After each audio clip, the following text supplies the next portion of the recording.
You back, Maggie. How and why did you become an ordained Buddhist?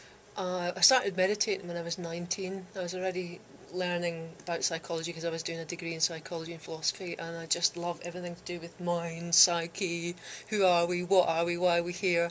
And meditation just took me much, much deeper into understanding that. And I sort of found these funky young contemporary Buddhists who are running this whole organisation, and I thought, this is it. And Were you in London? went for it. I was in Glasgow, actually learned to meditate at Glasgow Buddhist Centre.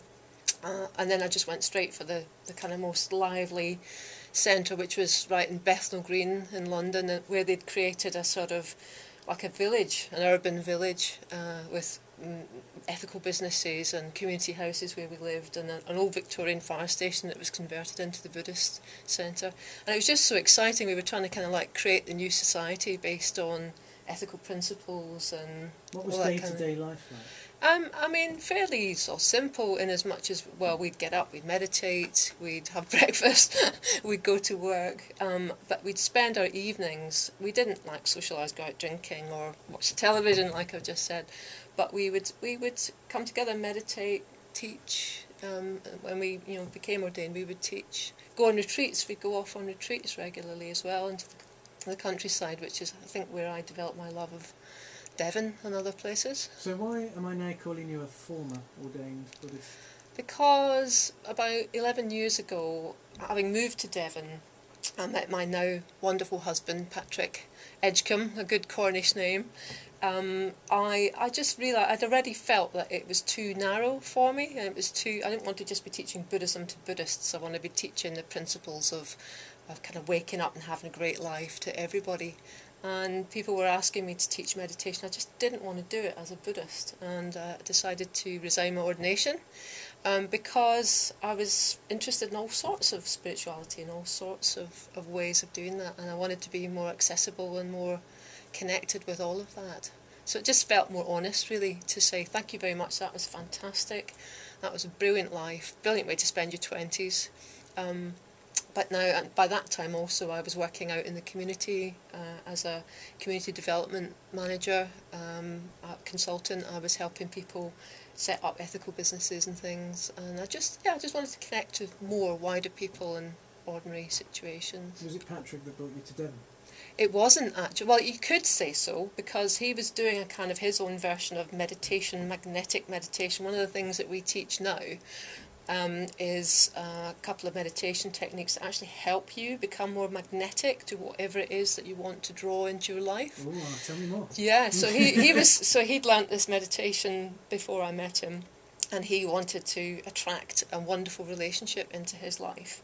And so he was doing this meditation, and I came here, and I was single at the time, and very soon we bumped into each other, and that was it. We knew that we were meant to be together. Your home's in Broadhempston. Yeah. And there was a story in the news not so many years ago about 3 or 4 years, I think. About yeah. the shop there. Yeah. That was it was basically going to finish. Yeah, it was. Yeah, like many of these small villages, struggling, not doing well, and trying to find a solution. And because I'd done this business development work and so on, I was advising the then owner what to do with his business. He was trying to sell it on the open market. It was just the beginning of the recession. It just looked like it was all going to close, and it's the one heart of the village type place. And so I said, well, have you thought about, I got some people together, have you thought about developing it as a community enterprise, as a co-op? Because in my Buddhist years, and I had worked in cooperative type organisations rather than ordinary ones, and so we got the whole village behind us. Nobody had heard of it, nobody really understood that that might be possible, but when they heard what it means, because what it means is you own it together, and you run the shop as volunteers, and you manage it together, and it's just... Which gives everybody an interest and a responsibility. Well, people were saying to me, I've lived in this village for years and years and years, and now I really feel like I know people. It's really brought us together, and people volunteer, but we do pay for a manager as well, part-time manager. And it's, I mean, I think the takings are like triple what they were back then. It's just been so successful, and we've got a little cafe now, we've got the library, and it is absolutely the heart of the village. Your time as a Buddhist certainly weren't wasted, and you've taken on a lot of the skills. Yeah. You've got a CD out at the moment.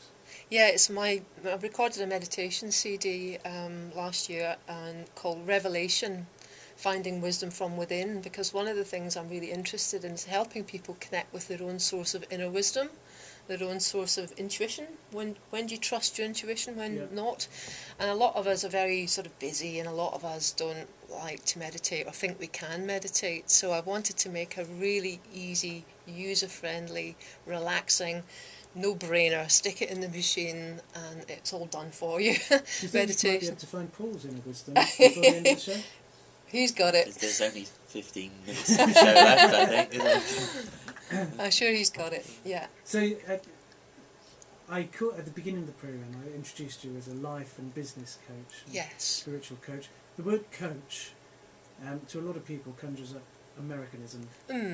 I guess that's where it came from originally.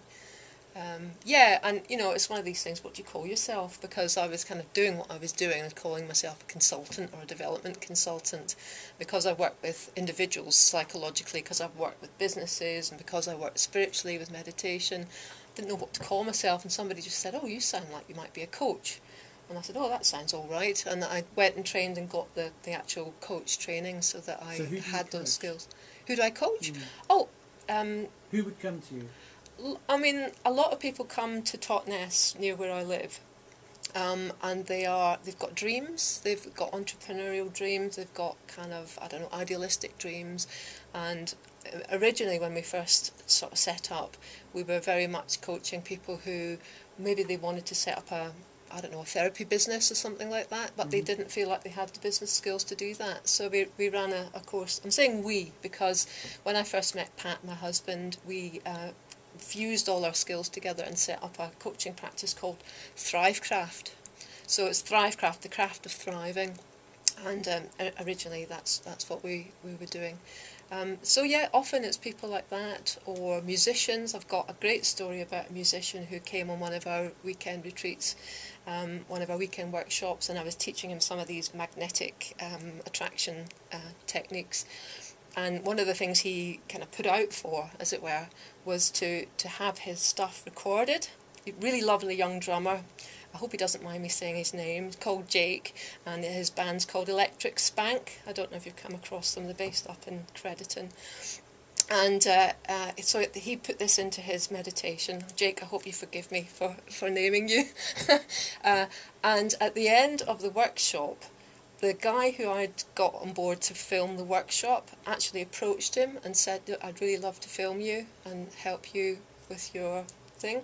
So it was like instant manifestation. He put out for this help, not knowing where he would get it from, not thinking he had the money. I was going to ask you, who are you putting out this request to? Who or what? It's a bit like, you've heard of positive thinking. Yeah. It's just kind of that, really. It's that thing of, if you're clear about something, you start to kind of align yourself with that, you start to vibrate with that. So it's not that you're putting out to anybody, but you're putting it out to everybody, you could say. Or just, you start to attract people, events, situations, synchronicities, because you're aligned with it and connected with it and thinking about it. You kind of notice other people who meet you there. There's that sort of saying, you attract the circle of friends you deserve. Yeah. Yeah. What does that say about you, John? Anyway, here's my former colleague and friend. Thank you for joining us there. I hope you've enjoyed the live Yeah, music. can I just say that I have got a workshop coming up, middle of September. If you look on MaggieKayWisdom.com, the details are there. It's called Set Your Life Free, and it's a weekend workshop at Glazebrook Country House Hotel. Oh, nice.